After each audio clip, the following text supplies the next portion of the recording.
across HHS, experts and scientists are being replaced by ideologues and quacks, frankly. Secretary Kennedy and his followers are personally demanding public health agencies abandon longstanding evidence-based recommendations on the safety of vaccines and demanding the HHS leadership to follow his anti-vaccine will. Now, we have an FDA that's being led by unqualified anti-vaxxers who are doing everything they can to scare people about the proven safety of vaccines and scaring off any drug manufacturer that we might rely on to develop treatments and new vaccines. And the CDC is increasingly led and advised by individuals lacking public health experience who reject settled science and embrace an ideology of reducing vaccine access, including for newborn babies.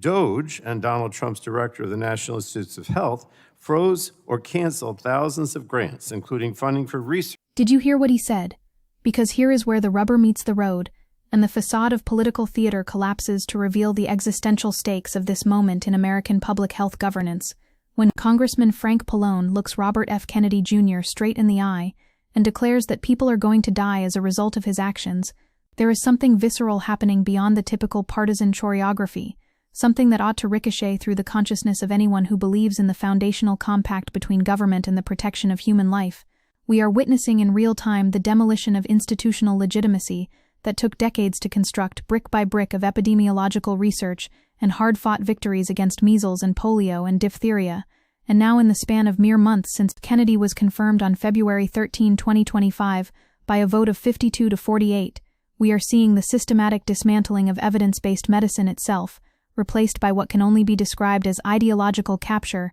masquerading as health freedom. Listen to Pallone, because this is not hyperbole for the cameras. This is a congressman who has spent years navigating the complexities of health policy, sounding the alarm with the urgency of someone watching a slow-motion catastrophe unfold. Former commissioners of the FDA and former leaders at the CDC have issued public letters warning that health leadership spearheaded by Kennedy and recently appointed advisors are putting the public's health at risk with a haphazard approach to vaccine science. And when career professionals who served under both Democratic and Republican administrations are breaking their customary silence to raise red flags in the New England Journal of Medicine, you know the threat is not manufactured. The emergency is not performative. What we are seeing is the colonization of federal health agencies by individuals whose entire professional identity has been built on opposition to the very mission of those agencies, like appointing arsonists to run the fire department and then expressing shock when the building burns. The clip you just watched captures the essence of what Kennedy has done by completely overhauling the Advisory Committee on Immunization Practices,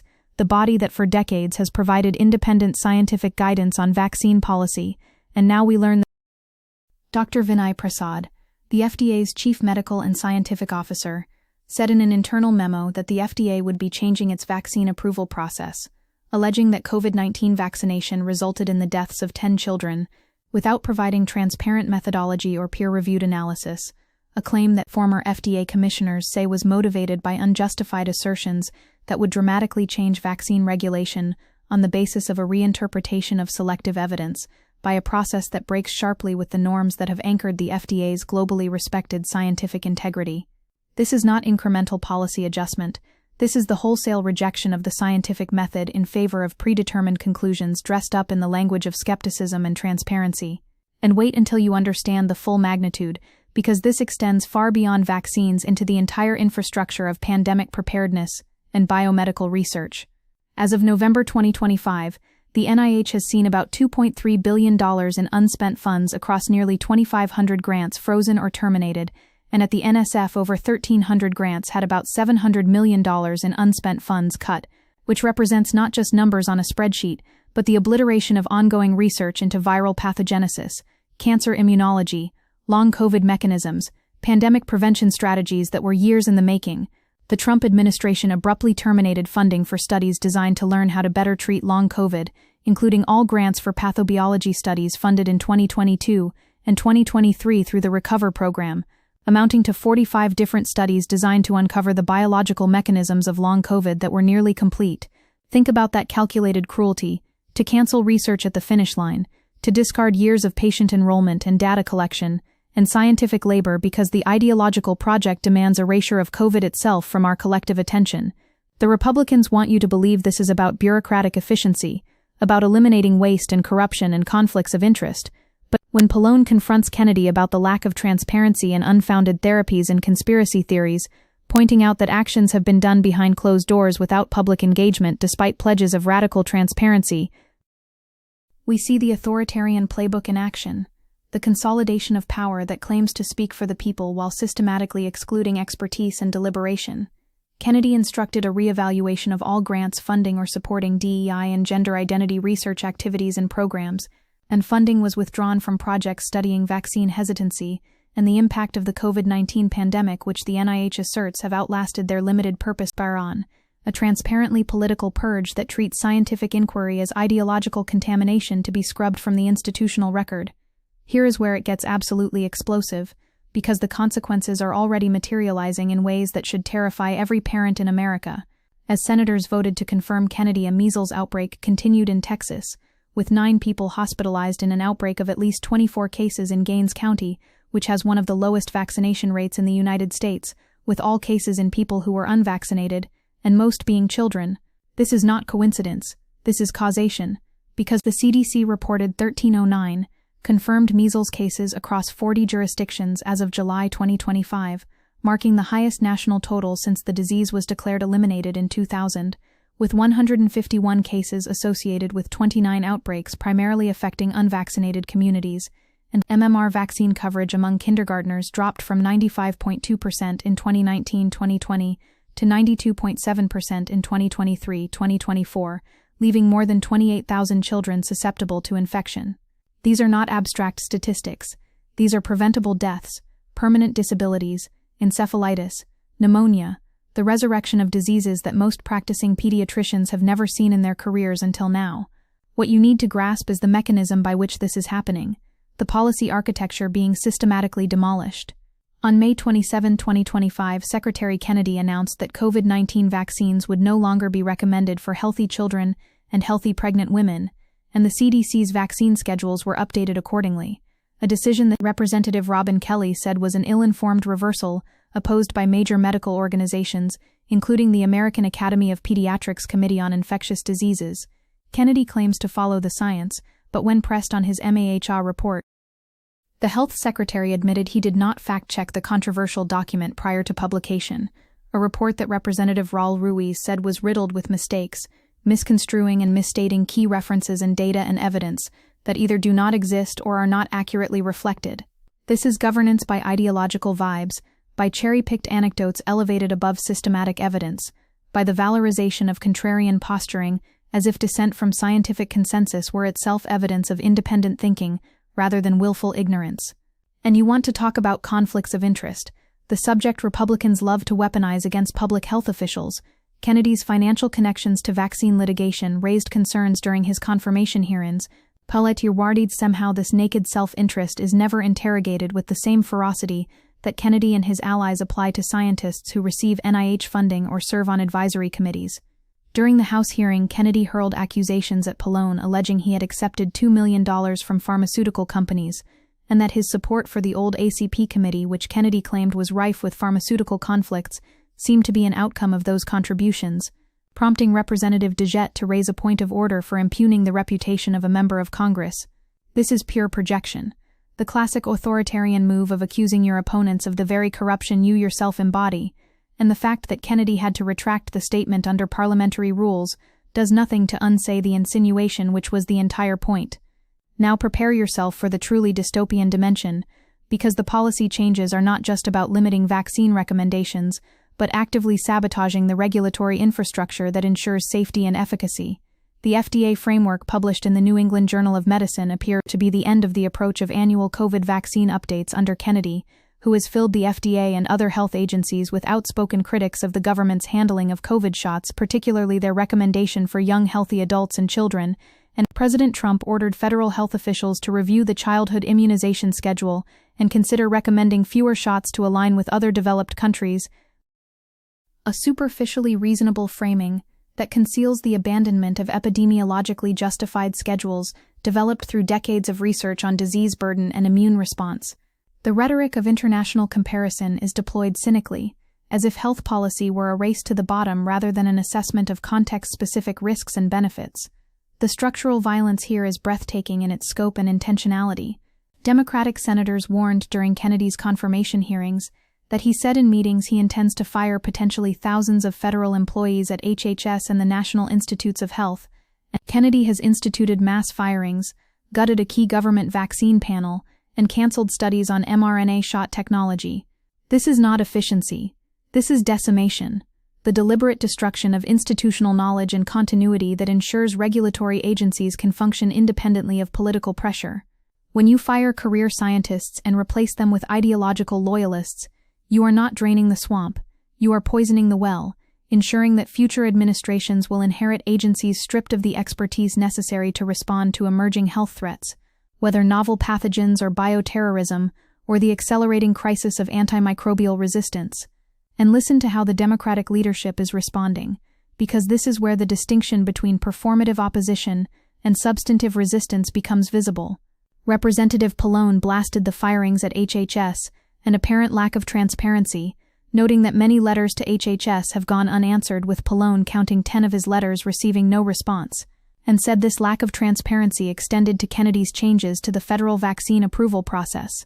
In a follow-up letter, Pallone sounded the alarm on staffing cuts, research funding, anti-vaccine policies, and conflicts of interest, writing that Kennedy's testimony displayed a profound ignorance of the ways his mismanagement and proposed HHS reorganization are threatening the health of Americans, often unable to answer questions at the core of his responsibilities, or providing responses containing inaccuracies or misrepresentations. This is not business as usual congressional oversight. This is recognition that the normal mechanisms of accountability have been suspended, that the executive branch is operating with contempt for legislative prerogatives and democratic norms. The comparison to climate change denial that public health researchers invoke is chillingly apt, because we are watching the same playbook unfold in compressed time. Vaccine policy researcher Dorit Rice draws parallels between today's backlash against public health and the early days of climate change denial, noting both progressed from nonpartisan fringe movements to the mainstream once they appealed to conservatives and libertarians, who traditionally seek to limit government regulation. The strategic reframing from safety concerns to liberty arguments, from empirical claims to philosophical principles, this is how fringe positions become politically viable, how conspiracy theories metastasize into governing ideology, and the ecosystem supporting this transformation is well-funded and sophisticated, with wealthy people including supplement peddlers funding the anti-vaccine movement, while Kennedy has a lot of power, money, and a vast network of anti-vaccine parents who will show up at a moment's notice, creating asymmetric mobilization where organized activism overwhelms evidence-based advocacy. What Pallone is telling you in this clip is that the emergency is not theoretical or future tense. It is happening now. It is the accumulation of policy decisions that individually seem debatable, but collectively constitute a public health catastrophe. 9 former CDC directors said in a New York Times opinion piece that Kennedy is endangering every American's health in a raging fire of upheaval, and more than 1,000 current and former HHS employees sent a letter to Kennedy in September demanding his resignation. These are not partisan hacks or Democratic operatives. These are career public health professionals watching their life's work being systematically dismantled, watching the infrastructure they built to protect American families being repurposed as an ideological weapon against the very concept of collective action for public good.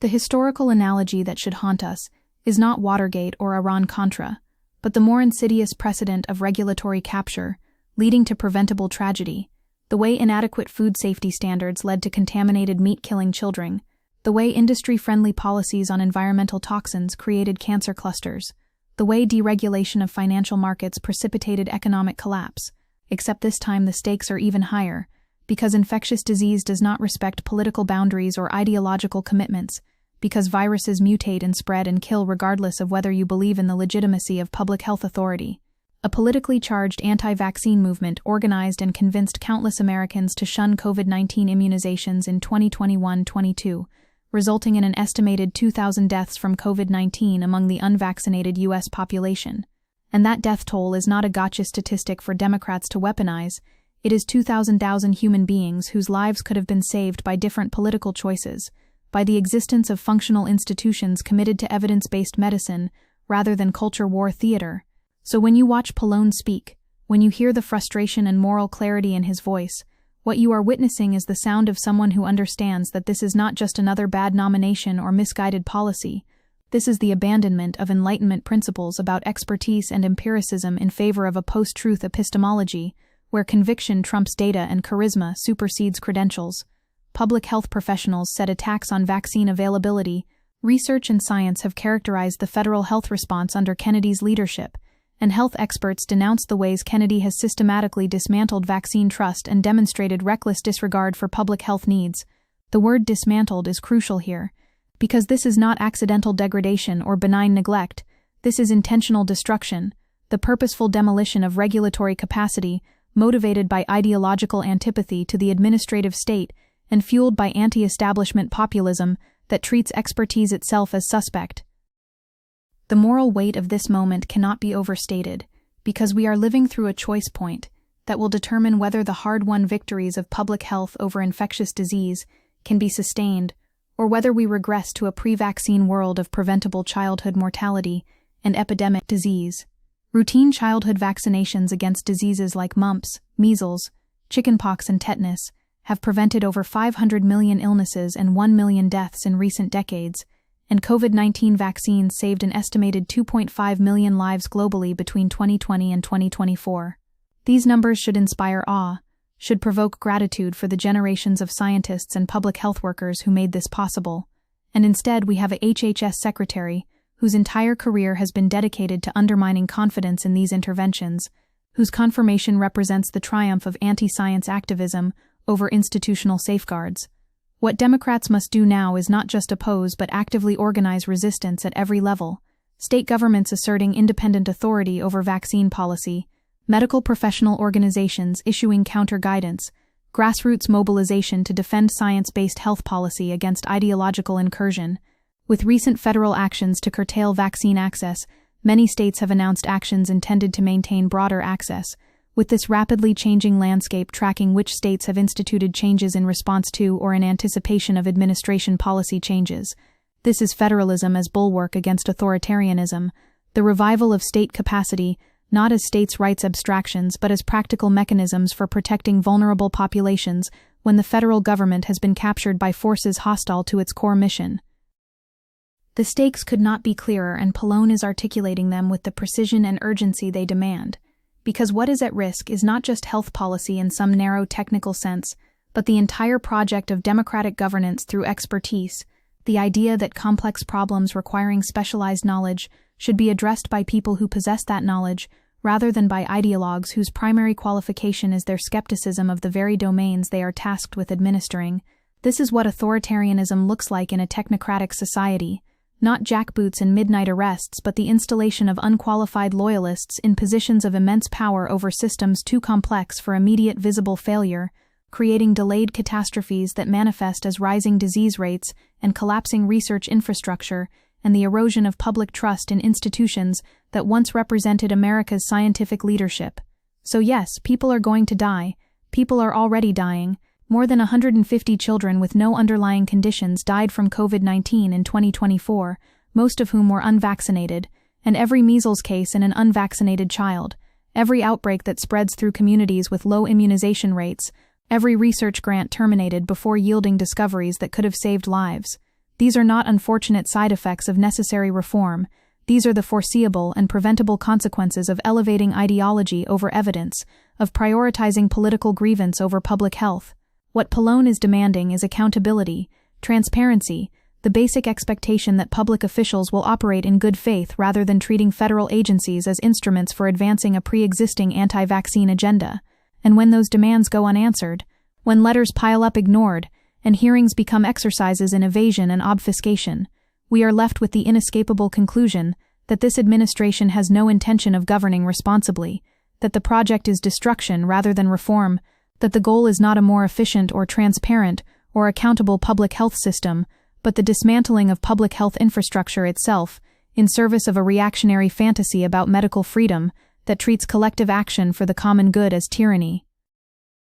This is the fight, this is where we stand. This is the moment when Democrats and everyone who believes in science and evidence and the value of human life must recognize that normal politics will not suffice, that the opposition must be total and uncompromising, and rooted in the moral clarity that Pallone demonstrates in that clip. The absolute certainty that when an HHS secretary is personally demanding agencies abandon evidence-based recommendations and terrorizing drug manufacturers and freezing pandemic research, the appropriate response is not measured criticism or calls for dialogue, but the fierce and relentless defense of institutions that save lives against leaders who endanger them. The choice is that stark, the consequences are that severe, and the time for action is right now, this very moment, before more children die from preventable diseases, before more research is lost, before the damage becomes so comprehensive that rebuilding will take generations. People are going to die, Pallone says, and he is right, and the only question is whether we will organize the political power to stop it.